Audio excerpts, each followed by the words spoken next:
House Judiciary Chairman Jerry Nadler is issuing a subpoena this morning to get the full, unredacted Mueller report. About 36 pages out of the 448-page report are blacked out.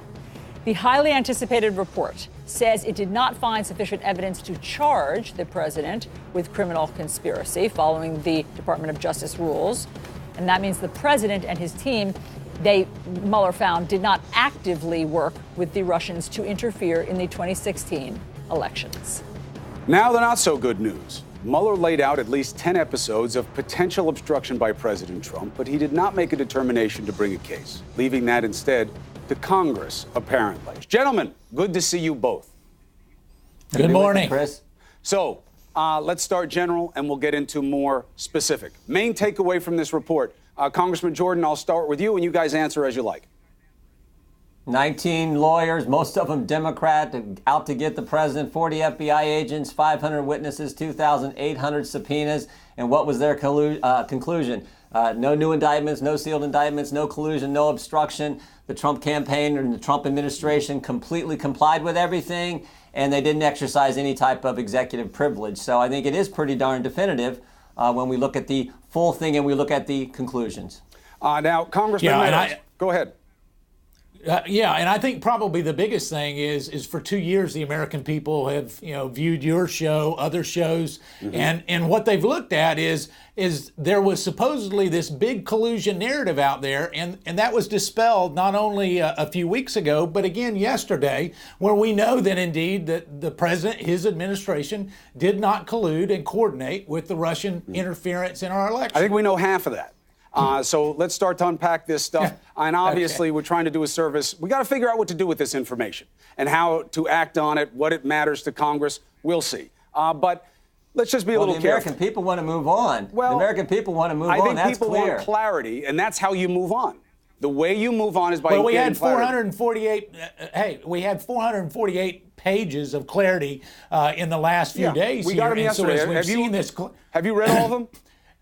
Actually, I've gone over all 448 pages of this report. As you mentioned, the vast majority of it was not redacted. And when we look at that, that's very different than a number of other reports that we've actually had from DOJ and FBI. And listen, the president could have claimed privilege, and we would have seen none of this. And yeah, I know, but I don't think that's a bar of responsible behavior for a president to just stymie an investigation. And the idea that he completely cooperated, Jim, he didn't even sit for an interview. One of every three of his answers was seen as inadequate. He answered every question he was given. He One out allowed of everyone three from the was White seen House as inadequate. who Mr. Mueller wanted to interview. He allowed them to be interviewed. Except and the never president. Forget this. And never forget, this is the guy the whole town wanted. This was Bob Mueller, the greatest investigator of all time. Yeah, he's one of yours, a rock-ribbed conservative. The greatest lawyer of all time, who hires 19 different Democrat lawyers who were out to get the president. He didn't hire 19 Democrats, and you know it. Why do you want to take away legitimacy from one of your own guys? Mr. Meadows, are you with this argument? You think Bob Mueller is not trustworthy? You think he put together a dirty team to go after the president? I didn't say that. I just said that's exactly what you're implying. No, I didn't. You can say it with a smile on your face. It doesn't change the meaning. Go ahead. Chris, if you're going to ask some questions, we'll go ahead. I'll be glad to answer those. There are two of you there, and you're doing a good job. But let me ask some questions also. Go ahead. Well, there's two of you there too, I think, isn't there? No, this is just it's just a really big head. He's not letting you get in, Allison. I mean, come on. He can handle this one. Here's the interesting thing is what we have to understand is the predicate of this whole investigation. And when, from day one, we had James Comey, Peter Strzok, Lisa Page, and then we had Bob Mueller coming into it right after he gets turned down for a job as the FBI director. And somehow people forget that. And so to suggest that there was no bias at the predicate of this investigation is not accurate. And I think we'll see that in the coming days. So apply the same scrutiny to the President of the United States, who still insists Russia didn't interfere in our election. Do you agree with that, Mr. Jordan? No, they tried to interfere, but the question that Bob Mueller was looking at was there collusion between the Trump campaign and Russia to impact the election? I know what he was looking at. And the answer was no, I'm asking you something wasn't. else. We'll talk about that also, because I believe... And I said yes. No. I'm asking you about the president.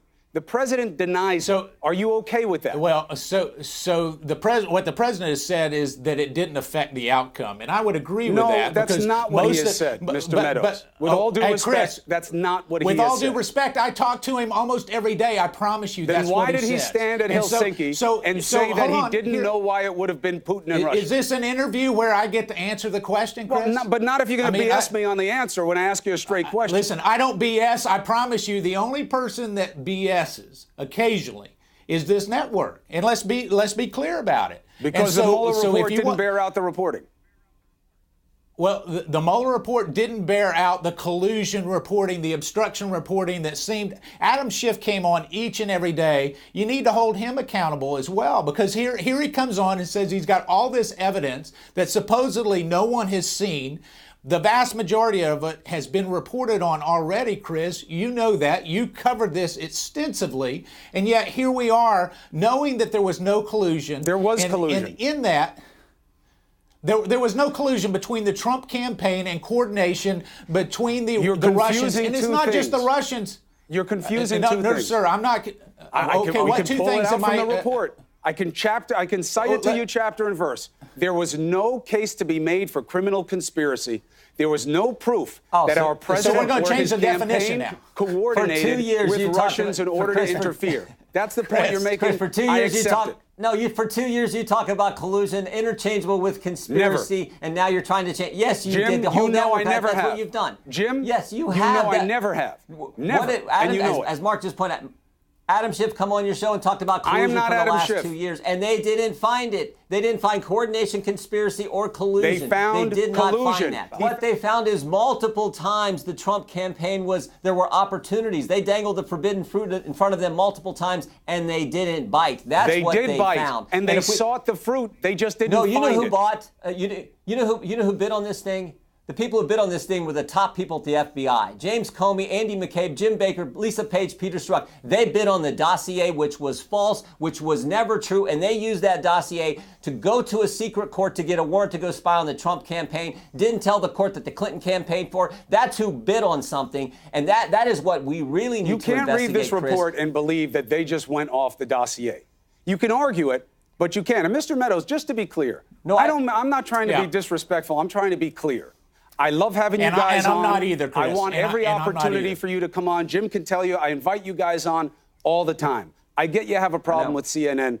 I suggest you judge me for what I say and how we go back and forth. I will. I agree with your analysis of the crime on interference as far as conspiracy goes.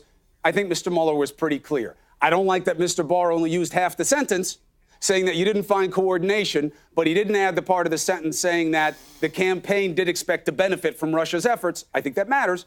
On obstruction, very different question. It seems very clear that Mr. Mueller wanted to leave it to you and your male and female colleagues, that he sees it as a political case of potential abuse of power, not a crime he can bring because of the DOJ guidance against indicting a president. Fair point or no, Mr. Meadows?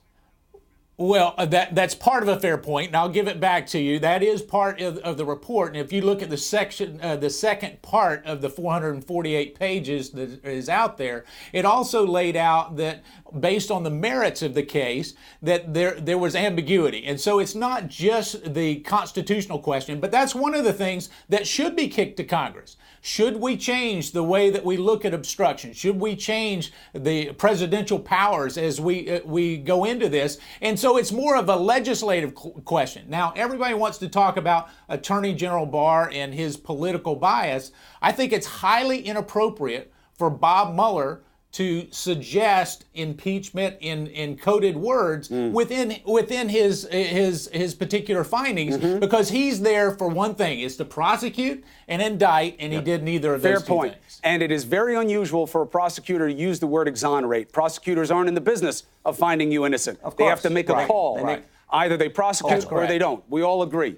Amen. On Good Friday, we'll take it. However, then we get to the secondary part of the analysis, Jim, which is this.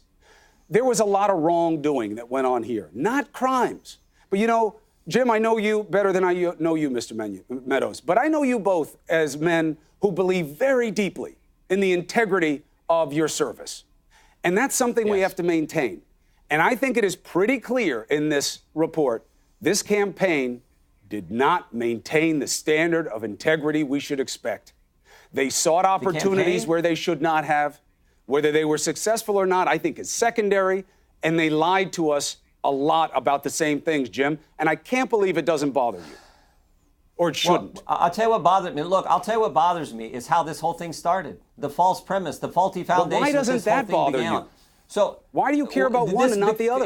It start because you have to go back to the beginning. If something starts on a false foundation, that is a problem. Remember, in May of 17, when Jim Comey gets fired, we deposed Jim Comey. Mm-hmm. He told us at the time when he was fired, they had zero evidence. And they've been looking at this for almost a year. Zero evidence of any type of coordination, collusion, conspiracy between the Trump campaign and Russia to impact the election. But what did Jim Comey do when he got fired?